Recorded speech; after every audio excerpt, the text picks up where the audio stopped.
we could have drove him home. Who? Ryan. Yeah, I can go that way. Yeah, we could race Kyle now. Once he figures out racing, he'll just slam the brakes and be like, no! No, I will not! Kyle will race spontaneously. He just won't do it organized. Why? Why is he afraid to race? I think he's more afraid to get caught. Oh. He seems like a good guy. Kyle's a great guy. Really good guy. Doesn't want to race. I'm assuming he's not with Chantel anymore? No. Man, you banged Chantel yet? No. I thought you were all over that. Well, I thought she was all over your cock.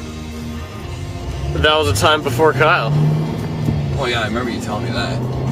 Like spontaneously, I remember like little bits of that night. Like I remember a waitress, and I remember throwing money around like crazy. But that's what I did back then, when I actually had money before I had this car. There's such a money drain. It's bullshit. Wayne, you took out $100 tonight. Yeah, I know. I used to take out like $500 and be like, all right, this will start us off. I remember when I'd go out and I'd spend like $2,000 in a weekend, and I wouldn't remember very much.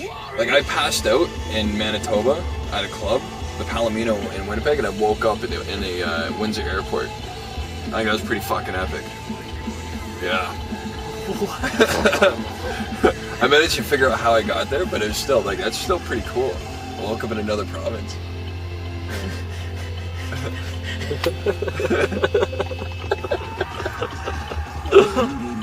I guess what my buddy did, it kind of starts off funny. Like I was at the Palomino and I was just happy as a clam drinking. Didn't even care if anybody was around. I gave all my money to my buddy and he would go buy me drinks, stop by every periodically and like bring me more drinks, right? Yeah. So I'm just sitting in the corner, just pounding back, double fist and doing my thing. Hammered out my fucking mind. Then it starts hitting around like 1:30, and that's when like all the buffaloes start getting desperate, right? So like all the people that are paired off, you know, all the hot chicks and shit, they start piling out. And then there's me in the corner just minding my own business, drinking beer, and these two fat chicks just come up and you start like to the music. And I'm just like, no!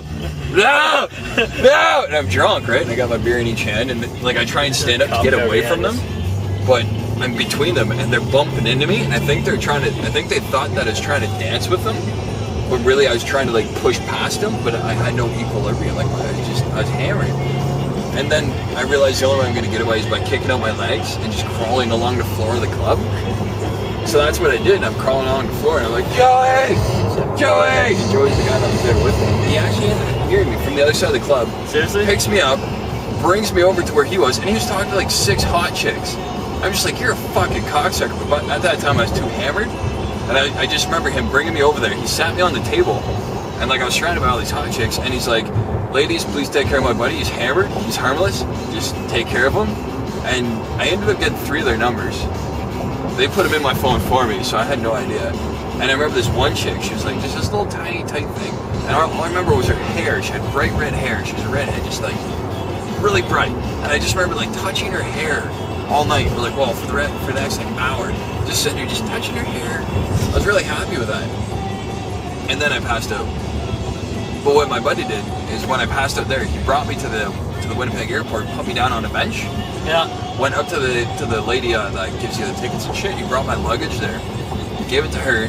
He said I was hammered out of my mind, and he's just gonna get my ticket for me, and he's gonna give it to me, and then he's gonna find a way to get me on the plane. So he got my ticket. He stuck it underneath my head when I was passed out on the bench. Went over to the security guards, told them I was drunk, I was in the army, and that I need to get on my flight. My ticket's underneath my head, and if they could help me out, that'd be sweet. They thought it was fucking hilarious. So they came over, they found my ticket and everything, you know, and they actually picked me up, put me on my flight, brought me through security, through the gate, put me on the back of the plane, and the stewardesses didn't want me to do it and cause any ruckus, I guess. So they cleared out the back of the plane, put everybody else on the front of the plane, flew to Toronto, and then that same plane flew to Windsor. Oh, nice. So I didn't even have to get off the plane. And when we got to Windsor, I used to play basketball with the security guards in Windsor. And the security guards from Winnipeg called the Windsor airport and told them. My buddy was like, haha, I know that guy, this is gonna be funny. So he takes me off the plane, gets my luggage for me, puts me on a bench, and like puts my luggage underneath me. So when I came to at like 10 o'clock in the morning, I'm like, what the fuck? Like I've been to the Windsor airport many times, so like I knew where I was. Yeah. I was just like, how the fuck did I get here? So, you know, like, my last memory is inside a club, like, touching some chick's hair. It was kind of funny.